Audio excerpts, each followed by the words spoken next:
Welcome back po sa aking munting channel, Mr. Ukol.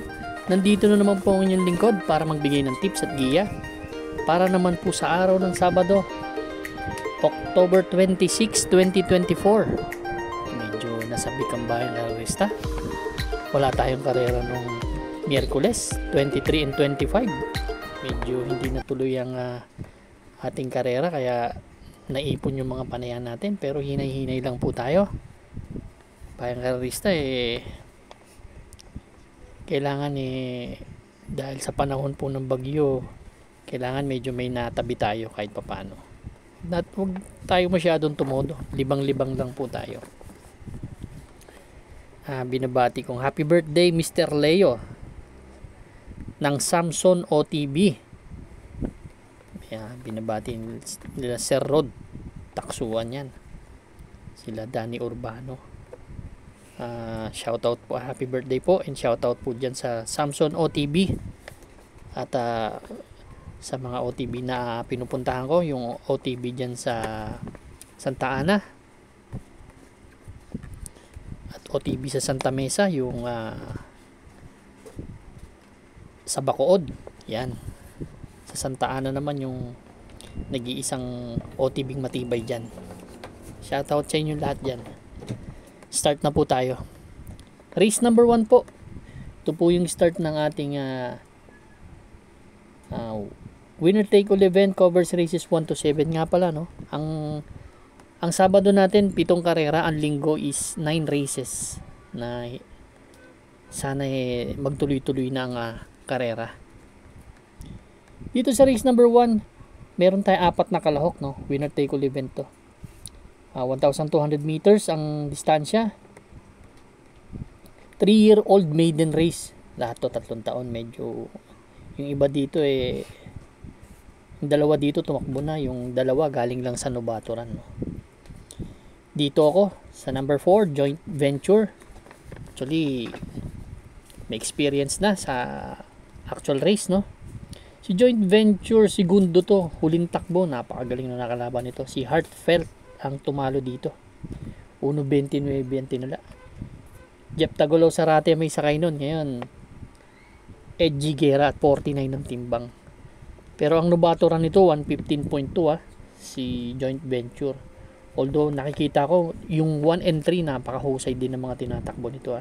Napanood ko pareho to, si Coming Early tsaka si Sabel. Si Sabel 1.15 medya, yung uno pala, si Coming Early 1.15 yan. Kaya yung Sabel nakapigil naman din yan nung nanalo. Pero lalagay muna ako sa 4, so suluhin ko po entry number 4, Joint Venture. Good luck po. Race number 2 na po tayo, bayang karerista. Pick 6 event, covers races 2 to 7. Ito naman distansya natin ay meron tayong 7 kalahok, distansya 1,400. Ito naman 3-year-old and above maiden race naman to. Yan. Itong karera na to medyo maganda-gandang lineup to. Ang kakampihan ko dito yung number 7 na si Brown Pirate. Si Brown Pirate actually nakakadalawang takbo na yan, no? Nung last September 25, dalawang tersero ang nito ang tinimbang nito. September 25, tersero to kay Natural Beauty. Doon kila Everland 1.30 medya. Tersero din dumating to doon kila Viva de Oro 1.29 medya naman ang tinala. From JMS Torque to GD Huko. Itong kabahay na to may tulin at may remate. So napakaganda ng post position. Pwedeng nakasunod sa harap to, no? Yan po ang aking first choice. Second choice ko yung number 4 na si Mr. Sipokot. Si Mr. Sipokot kagagaling lang sa nobaturan nito. 1.18 medya ang tinala. Nakikita ko si Mr. Sipokot, isang malakas rumimating kabayo. Napanood ko rin yung nobaturan yan. 26 medya din natin. Tingin ko ang ganda ng strides ng kabayo. Yan po ang second choice ko. Kaya dito sa race number 2, kung may mga kursunada pa po kayo, pwede kayong magdagdag.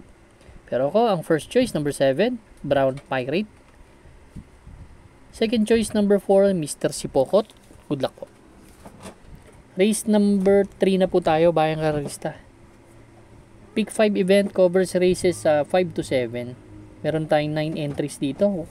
Distansya, 1,400 meters, 11 to 15 split tong grupo na to. First choice po, entry number 5, Mr. Brown. Si Mr. Brown, huling takbo nito October 16 lang. Pang-apat to dumating dun sa maiksing karera kala AP Factor. 1.15.2 ang tinala, same rider ang sasakay, pero ang last run nito August 24. Pero nung huling tumakbo to, medyo matagal na, no, pero galing sa panalo. Ang tinalo nito si Polite Bell, 1.28 ang tinala. Itong kabayo na to may tulin, may remate, kaya tingin ko naman nung huling takbo niya baka nagpagpag lang ng kalawang yan. Yan po ang first choice ko. Second choice ko po yung number 9 na si Work From Home, na isang malakas rumimating kabayo. Alam naman natin na galing yun sa 16 to 21 eh.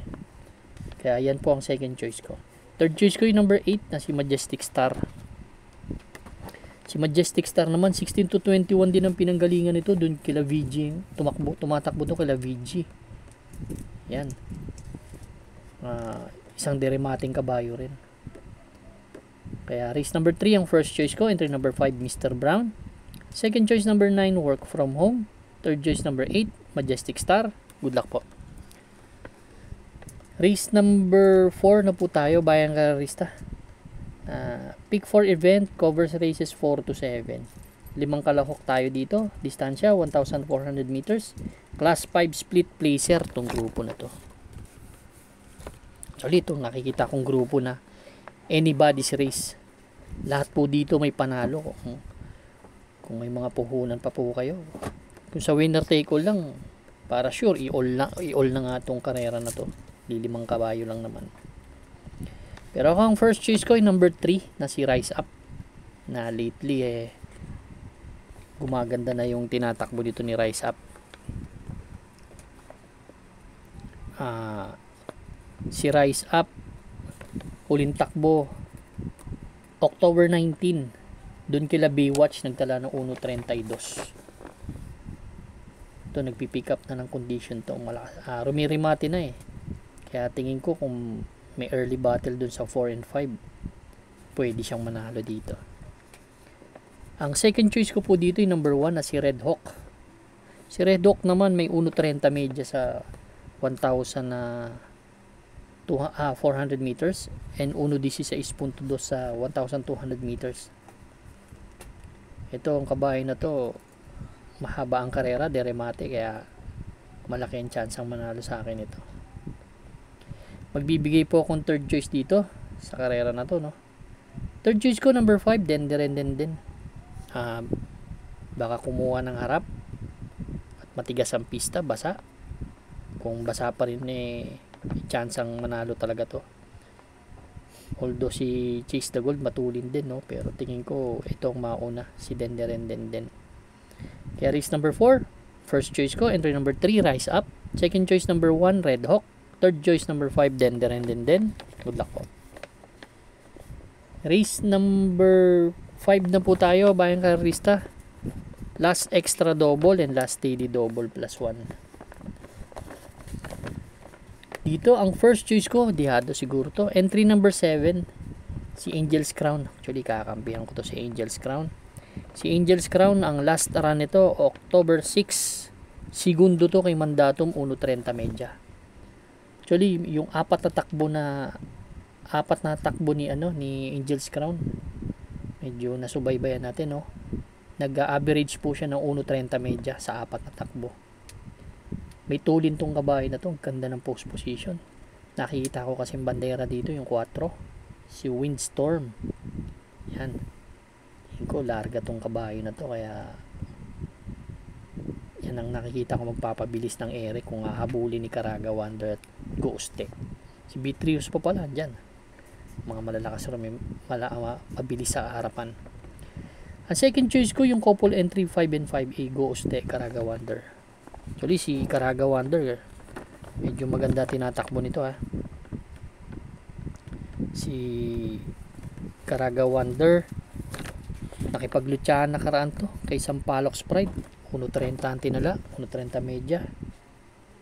Pero may ano yan sumigundo nakaraan yan. Kaya tingin ko gamay pa ni CP Henson. Yan po ang second choice ko, pati yung Gooste na may tulin at magaling ang hinete, si Emi Alvarez. Yan po ang aking second choice.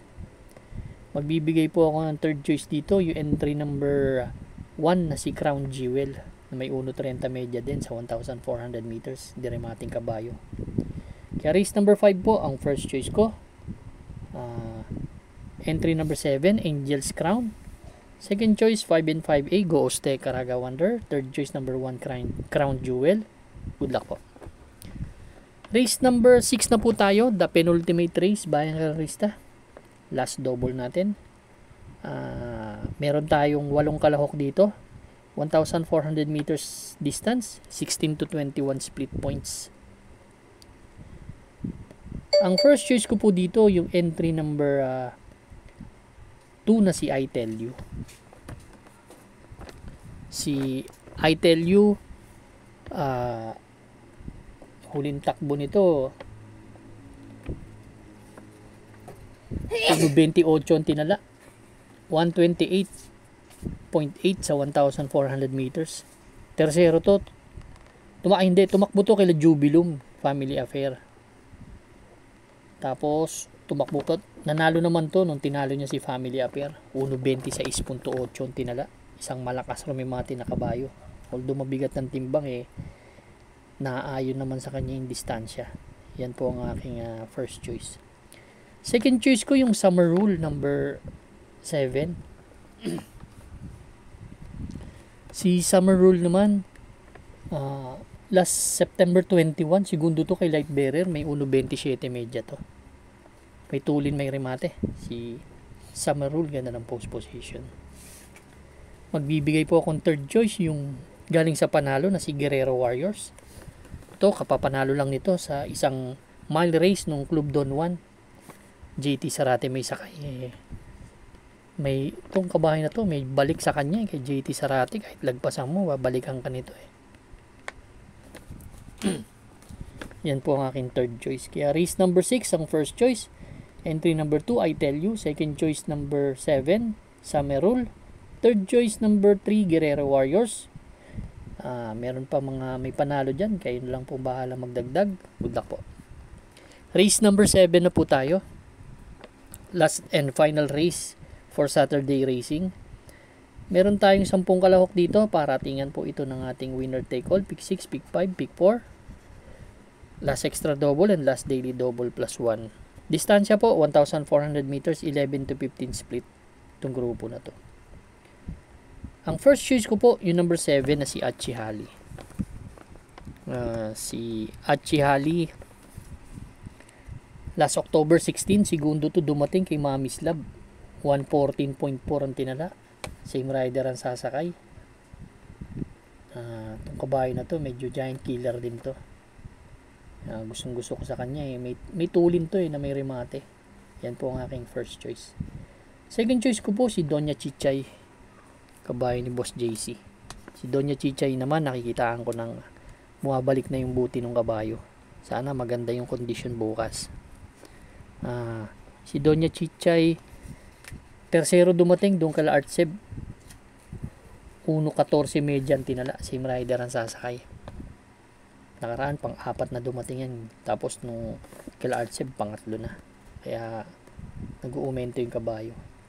Yan po ang aking second choice. Third choice ko, number 1, Spaghetting pababa. Last September 21, tercero dumating to, doon kila Ayuda, kila Mami's Lab, 128 na fraction. CP Henson na may sakay. Ngayon naman, CP Henson pa rin ang may sakay. So, yan po ang aking third choice. Race number 7 po. First choice ko, entry number 7, Achihali. Second choice number 4, Doña Chichay. Third choice number 1, Spaghetting pababa. Good luck po Bayang Karista. Maraming salamat po. sa inyong walang sawang pagtangkilik sa aking munting channel. Sana po tuloy-tuloy na ang karera bukas. Good luck po and stay safe. Dun, dun, dun, dun, dun, dun, dun, dun, dun.